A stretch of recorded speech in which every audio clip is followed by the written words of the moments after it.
จะได้หรือเปล่า ละลา ผมเจ้านี่แหละ จะละดีบ่ฮะฮะจะมีลมแล้วบ่ยังบ่มี ใช่ป่ะผมมานี่ กันบ่นั่นไก่เพิ่นพาไปตัดห่านนี่ขนาดนั้นก็ได้ ตัดได้บ่ ตัดบ่ ระวังกับเจ้ากะเจ้า อนามัยมันสะอาดไปแล้ว ตัดสินใจเองเจ้าเองเด้อมิแต่ว่าเจ้าสิตัดหรือบ่ตัดก็ได้เจ้าตัวหา กันว่าเจ้าอยาก หา FC เรียกร้องมาหลายอย่าให้ตัดตอนนี้น่ะFC เรียกร้องมาหลายอย่าให้ตัดผมจังสะอาดสะอ้างพี่น้องเอ้ย เลยให้ห่านเขาตัดจกเจือแล้วมาสะมายังมันก็สิ หวยมาห้องบ่จื้อบ่แล้ว ลง เนาะ มาจังเนาะ จริงบ่ใช่บ่ได้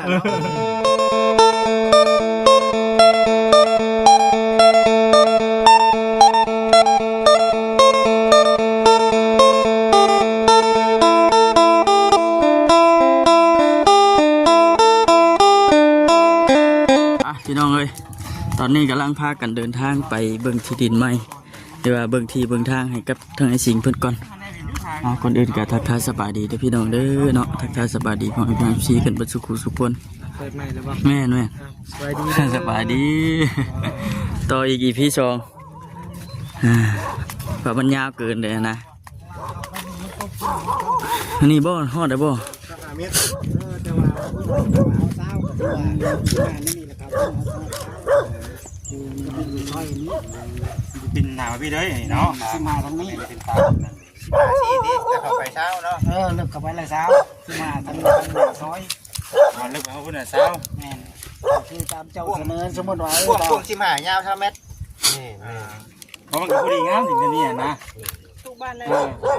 อย่างมันยาวกับสิยาวนี่ทั้งพอดีงาม ผมอยากให้มันยาวกับเอาแบบ 15 คุณสิผ่านรู้แล้ว ว่าแบบนี้ก็ได้เนาะ ใส่เงินก็ เช้าเนี่ยแบบนี้ก็ได้มันจะ พอ พอ จะ ดี ได้หนาเอิ้นครัว แม่ แม่ ก็มันเท่าไหร่มันก็ ที่ มั มัน น ว่า แบบ กิน เรียม ก็กินเพื่อเลยนะให้มันยาวหน่อยเนาะ สมมติว่าแต่ว่าออกเป็นกรรมสิทธิ์ของเพิ่นแล้วเนาะผู้เจ้าก็ต้องได้เห็นหัวเห็นหยังกันแน่เนาะ เขาที่เขาเอาหมอเฉพาะที่เท่านั้นเนาะ แล้วสมมติประตูอีหยังก็เจ้าใครเปิดจะได้อย่างนั้นก็แล้วแต่มันจังบ่ติดต่อกัน ลงที่กันเนาะ ก็บ่ถึงขั้นว่าบ่ล่วงแต่คือความหมายเจ้าใครไปหันไปนี่มันบ่ติดต้องคนอื่นสมมุติเจ้าบ่อยากอัดก็เรื่องของเจ้า ของเขาเองนี่เนาะ แม่นนะ คือในเรื่องนักคงนักฆ่านี่ผู้ชัดเจนมันบ่ เด้นี่บอกเพิ่นเลยดิ ถ้าว่า15คูณเช้านะ60,000ถ้าว่า10คูณ15นี่ยังบ่ได้ว่าตัวนี้นะประมาณนั้น แต่ว่ามีได้บ่แซ่ ฮะ มีได้บ่ ยังไม่มีแล้วเนาะผมก็หลายกล้องอยู่นะเราไปช่วยกันได้เนาะ ถามไทยก่อนเนาะ คือถามเรามีท่านผู้รักผู้ใหญ่อยากซอยคือ15คูณ20นี่ 60,000 บาท แมน คือว่าเอาข้อมูลกินดีเพิ่น โดย แล้วเพิ่นทายเองเพิ่นได้สบายกัน คูณเช้าคูณเช้า60,000 บาทเนาะ แต่ตอนนี้ฮะยังบ่มีเกิดรีบคือเฮาอยากรู้ว่าพ่อสิขายให้ประมาณเท่าไหร่ แม เกิดมีทางผู้ใหญ่เขาบอกว่าได้บางทีทั้งหมดกี่โมงเย็นแล้วนี่แหละเลย เนาะบ่ได้อะไรก็แล้วแต่ไปเนาะที่ว่าทั้งนั้นทั้งนี้ช่วยกันผู้เล็กผู้น้อย ใจ มา ถ้า นะ ใครได้กับมันฝากมาส่วนสมทบกัน คือ ว่าจากไหน แม นะ มันคือผู้ใหญ่เพิ่นเที่ยวเพิ่นให้ถามมาเฮากับบ่ฮู้ว่าเพิ่นสิช่วยได้ชำไรมันบ่ได้เนาะเพื่อก็ตามกำลังเพิ่นมันบ่ได้เนาะ ต้องถามทั้งบ่สิงเพิ่นบัดนี้สมมติว่าเนาะผู้ใหญ่เพิ่นช่วยได้นี่อยู่ได้บ่อยู่นี่อยู่ได้ แต่มันอยู่ในนี่ มักเนาะ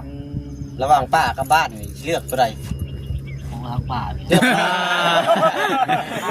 ป้าพี่น้อง คือว่าคนเคยอยู่บ่ายเนาะก็ยังมักบรรยากาศนี่คือเก่า แม่ มันอิสระ มันสงบเนาะ บ่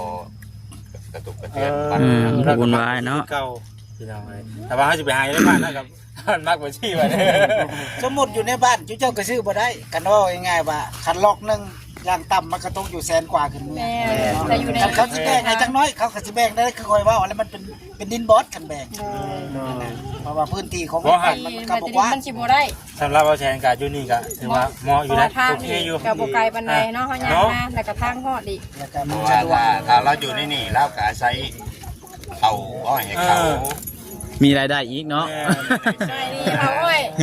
เพิ่นขึ้นบัดจ้างตัดอ้อยอีกเนาะ แม่น เอามีทีมีทางของเราแล้วเนาะน้ำในเอากับทางได้เนาะเดี๋ยวบ่ได้มันก็สะดวกของเรา น้ำอยู่พี่มันใกล้กว่าอยู่ เที่ บ้าย น งพ่ออยู่ใช่เที่ยงบ่ เรีย นี่ นบ่น่ะ เขาอยู่หน้าก็เอิ้นเถียง เที่ยงได้นี่ เที่ยงจำนี่เพื่อนได้บ่ได้ทำไรบ่ ใหญ่ก็เทือนข่อยของเราเนาะ น้องพี่น้องเนี่ยเที่ยงเพิ่น ขนาดเที่ยงกันเนาะ เอิ้นจะประทันนี้กูว่าบ่ทันแล้วว่าซั่นน่ะ เที่ยงซื้อเนาะเพื่อนจะกินทำไรกันให้เดือนนี่ ขนาดเที่ยงยังเงินเป็นดินแหละเนาะ เที่ยงเที่ยงนะพี่น้องนี่นะ กะสำหรับ เขาอยู่หน้าเลยก็เอิ้นเถียงให้เพิ่นเอิ้น อ๋อเริ่มแดดแล้วล่ะพี่น้องเอ้ยบัดนี้ สบายเนาะทางเขาเนาะสะดวกสบาย พ่อก็ให้มัน เพิ่นว่าให้ชิกขึ้นมาทางนี้ก็ได้เพิ่นว่าชิกขึ้นมา เป็นสูงเนาะ นี่ บ่ชุบมันบ่ได้ฮอดได้ บ่ฮอดพุ่นบ่ ดินมันบ่ได้ฮอดพูดนั่นๆ โอ้ ๆชาวแมท ทำให้บ่บ่พูดบ่พูดน้องนี่แหละพอดบ่ต้นจริงหน่อยน้องนี่เนาะ อยู่ในขอบเขตตัวนี้ป่ะขอบเขตหมอต้นไม้2ต้นนี่เนาะ เพราะว่าเฮาบ่จะให้สมมุติว่าเกิดว่าที่เจ้าเฮ็ดไว้เนาะแล้วก็บ่ให้มันแตกต่อกับอ้อยเขาเพราะว่าคือเฮามันสัญญากับเขากับพิจารณาเบิดนะเรียกว่าทั้งนี้ผู้ปรับอยากเฮ็ดเนาะแต่เฮาแหละบ่อยากให้มันคือการกับเขา เฮ็ดเอามาพี่เนาะเอามาขาย แม่น นี่คือเอาเพื่อไว้เนาะถูกต้องทั้งสองฝ่าย เอากับหมายมันใกล้ปานใดเนาะนำมาพี่นิดนึงอ่ะนะอยู่ในขอบเขตตัวนี้ คือว่าเฮาเอาอยู่ในขอบของอ้อยไง ขอบของอ้อยนี้ แล้วมาพี่มันตกเท่าใดในเท่าใดเม็ดของมันก็อยู่ในหั่นแหละ ตัวนี้แลนได้แม่นพ่อ แม่น แล้วก็ทาง โอเคอยู่พี่น้องเนาะ คือว่าเฮาย่วยกันได้ในลักษณะว่าถ้าว่าเฮาถ้าว่าทางแคบเนาะเฮาสิยับเขาเฮาก็หนตัวนั้นเขาให้บ่ได้มีจำกัดในดินของเฮาเบิด ได้ ลายย่อมบ่ลายจะได้แบ่งปัน โบราณขนาดว่าโบราณชีไม่ได้ก็ไม่ได้ ข่อยว่าเพียงแล้วข่อยก็ยังยาก เคียงซื่อๆบ่ได้มีเฮือนมีแต่เคียง เพื่อนอยู่ในบ้านเด้เหรอ มีแต่ดินอยู่ในบ้านก็ได้ คือทั้งพ่อเลยนอน มีนิดในบ้านอีกบ้านมาเนาะเนาะมหาเศรษฐีลาว พ่อหาที่ดาว ก็เป็นบ้านรถขี่ก็ยัง เอาพอพี่ก็ได้ คอยใส่หุ่นไว้ก่อนยืนเที่ยงกันด้วย ยืนใส่ถ่ายรูป 1 2 3โอเคเบิ่งจะได้บ่ ละลา ผมเจ้านี่แหละ เขาจะได้ละดีว่าฮะจะมีลมแล้วป่ะมียังบุมี ใช่กว่าผมมานี่ กันบ่นั่นก็ให้เพิ่นพาไปตัดห่านนี่กันนั้นก็ได้ ตัดได้ป่ะ ตัดบ่ สว่างกับเจ้ากะเจ้า อนามัยมันสะอาดไปแล้ว ตัดสินใจเองเจ้าเองเด้อมิแต่ว่าเจ้าจิตัดเดี๋ยวตัดกันแล้วเจ้าตัวหา กันว่าเจ้าอยาก หาเอฟซีเรียกร้องมาหลายอย่าให้ตัดแต่นี่น่ะเอฟซีเรียกร้องมาหลายอย่าให้ตัดผมยังสะอาดทั้งร่างพี่น้องเลย เลยให้ห่านเขาตัดจกเจือแล้วมาสะมายังมันก็สิ หวยมาห้องบ่จื้อหมดแล้ว ลง เนาะ มาจังเนาะ บ่สิงบ่ใช่บ่ได้ ตัดแท้ออกหนวดเนียดหมดน่ะก็บ่ให้ยังให้มันสะอาด เห็นเรานอนขึ้นก่อนก็ได้ กันแล้วแต่เราเองนะครั ให้เราพิจารณาเบิ่งก่อน ให้เราตัดสินใจเองเล่าอ่ะนะพี่น้องเลยเอาถือว่าฮู้แล้ววันนี้เนาะข้อมูลเรื่องที่เรื่องทางพี่น้องเอ้ยก็ขมุกขอบใจทางพ่อคนในไลน์เด้อเนาะเดี๋ยวเขาจังว่ากันบัดนี้เนาะเป็นอะไรเรื่องราวเป็นอะไรก็จังสิเขาจะแจ้งอีกบัดนี้ตอนนี้เขาก็ยังบ่บ่ได้พี่น้องเอ้ย ต่อยกัน เขาก็ได้ฮู้ได้ว่าที่ราคาเท่าไหร่นะ เอาข้อมูลเบื้องต้น แมนประมาณนั้นพี่น้องเอ้ยถือว่าฮู้แล้วมื้อนี้เนาะประมาณนั้นแหละบัดนี้ก็ถือว่ายังกลับแล้วเฮาบัดนี้เนาะ มากันย่างๆมา ย่างกันรถกระบะ ยังกลับคืนอีกแล้วบัดนี้ เอาไป โอเคถือว่า ราคาดินเป็นที่ข้าว พี่น้องเอ้ยเนาะบ่ได้เนาะถ้าเรารุ่นในมือต่อไปพี่น้องเอ้ยเนาะ มาทางช่อง แม่ ทางไหนเนาะ แม่นาทีนี้กะเอากะยินดีเพื่อทุกช่องทางพี่น้องเนาะทางใดกันสมทบกันเข้ามาเอาทางใดกันให้ทางน้องเพิ่นได้ที่ทางนี้เนาะพอราคากะคือหู้และ60,000 บาทพี่น้องเลย 15คูณ20 15คูณ20พี่น้องเลย เนาะทางพอแล้วก็ทางว่ามีแท้ๆพอแล้วก็ เอาว่ากันอีกเทื่อนึงแล้วพอเนาะคนเฮากินข้าวบ่ได้คำเดียวเราอ่ะน้ำก็ยังกินหลายเทื่อได้จอกเราอ่ะจังมาเว้าก็ตกลงกันอีกเทื่อนึงเราอ่ะ FC คอมเมนต์มาว่าเนี่ยโอ้ทางพ่อเพิ่นก็ใจดีเนาะว่าฉันโอ้ช่องว่านี่บ่ไกลหลายเด้อ เป็นกันเองเนาะ โดย มาฉันย่างกลับแล้วเฮาบัด ครับ นี้ เอาบัดนี้พี่น้องเลย แล้วก็ย่างกลับกันแล้ว ไปเนาะ ไปมันจะนี่พี่น้องเนาะพากันกลับก่อนถือว่าพอหูราคาเป็นทีพ่อได้แล้วพี่น้องเนาะ3คูณ15ประมาณอันนี้60,000 บาทเดี๋ยวพี่น้องเด้อเนาะ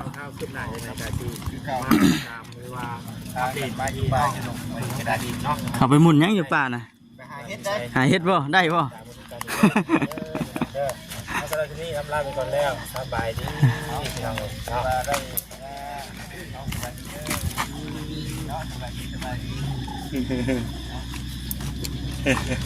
เจอเลย นี่ยังบ่สลี โอ้ทายอยู่ แม่น สบายดีจบเลย ยังก็กลับเลยมาอยู่นี่โอเคแล้วพี่น้องเราไม่ต้องสิพากันกลับก่อนไปย่างรอกลับก่อนฝนสิตกแล้วบ่แรงเนาะพ่อเนาะน่ะมืดมาเลยทางนั้นคือสิหลายแท้บ่ทางนี้ กับพอได้กิน นี่ว่าสวนอ้อยสวนหยังเนี่ย มันชวนอ้อยแล้วมันแปลนแล้วมันก็อยากนุ่ม เนี่ยว่าสิพอได้กินเนาะ แต่ก่อนผมมีชวนอ้อยว่ามันตลาด นี่มันรถบุกเบิกเพิ่นแหละเนาะ เบิดคนอยู่ อืม ถ้าผมมีชวนอ้อยเนี่ยว่า อืมปลูกอ้อยหลายเลยพี่น้องทางนี้โป้สุดสายตาผู้แบบเป็นของเอกชนบ่ว่าขอเนี่ยเนาะ ของบริษัทเขาเศร้า โอ้ เศร้าดินและบริษัทโรงงานน้ำตาล เอาเศร้าบ่ เศร้า เอาน้องพี่น้องเนาะมาปลูกอันนี้ตะกี้ว่าแล้วนี่เป็นป่าเป็นดงเลยเนาะคือแบบนี้เลยเนาะ วันนี้อีกแล้วต้นใหม่ เออ ต้นไม้ใหญ่ เออ ต้นไม้ใหญ่ปักน้ำ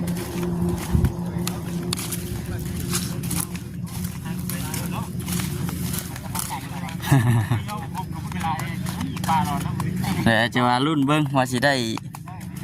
ที่ดินที่ดอนให้เราอยู่บ่หรือว่าจังใดคือปัจจุบันนี้ยังอยู่ในที่ดินกับเจ้าอยู่ แต่ว่าขออนุญาตนำมันที่ไปที่มาแล้วนี่เพื่อนเราอยู่บ้านเพิ่นบ่ ใช่ นี่เพื่อนไอ้สิ่งเพิ่นนี่ บ่มีนะ บ่มี ข บ่ อง เอ้าพ่อแม่เด้อ พ่อแม่ฮะมีแต่ว่าถิ่มกันไปละปะกันไปเลย ไปคนละทิศคนละทางเลย ไปอยู่ไปน้ำมาชีหากินไป อืม ชาแล้วเกี่ยอยู่ในสวนอ้อยเขากะ เผาสุนอนสิได้เนาะ แล้วเขากะให้เขาให้น้ำกิน หาหน่อไม้หน่อมัน เขา ขาย เลี้ยง ไป ปากเลี้ยงท้องไปสิได้เนาะไปมื้อไปวัน ได้หน่อไม้ไปขายได้เอ็ดก็ไปขายก็พอได้ซื้อ หากเราอยู่ที่แต่ใดมาแล้วป่ะ ได้หลายปี อืม 2-3 ปี พอเราจังว่าให้เลือกอยู่ ในบ้านกับในป่าสิเลือกเอา ดอกในบ้าน เลือกเอาในป่าแล้วไปเถอะ เพราะนี่เขามักอยู่แบบอยู่บ่ได้นะในบ้าน ฮะ คือการเทศนะ เอ้าจังหวะด้วย คือการเทศนะ จังหวะคือกันจังหวะประเภทจักชัน คือกันดีนะ คล้ายๆกันดิ คือได้ป่ะผมไม่ได้ง่ายไม่ได้ง่ายมาอยู่กับเราก่อนสิ ให้เชียร์กันแล้วเด้อเชียร์ด้วยเนาะ เอาอยู่กันดีแล้ว แมน เมื่อก่อนทั้งวัดมีคนทุกข์เขามีกระต๊อบกระนอนอยู่นี่เราครับ นี่ป่ะ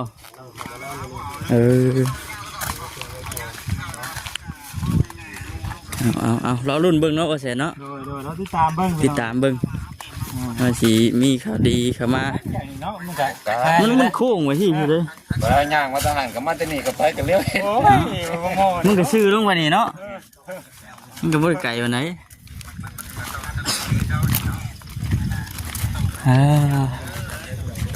นี่ฝนพักฝนชนกันเลยพี่น้องฝนตกฝนดินก็ย้ายมาอยู่นี่นี่เอาพี่น้องนะมิแต่ว่าสีจบคลิปก่อนเด้อพี่น้องเด้อเนาะลาพี่และน้องไปก่อนจังไดก็ขอบคุณทางพ่อพี่น้องซีกันเบิดสุขุทุกคนเด้อเนาะที่เข้ามากดติดตามรับชมแล้วก็เป็นกำลังใจให้เนาะพี่น้องขอบคุณหลายๆสำหรับคลิปนี้ก็ขอ กาว่าสบายดี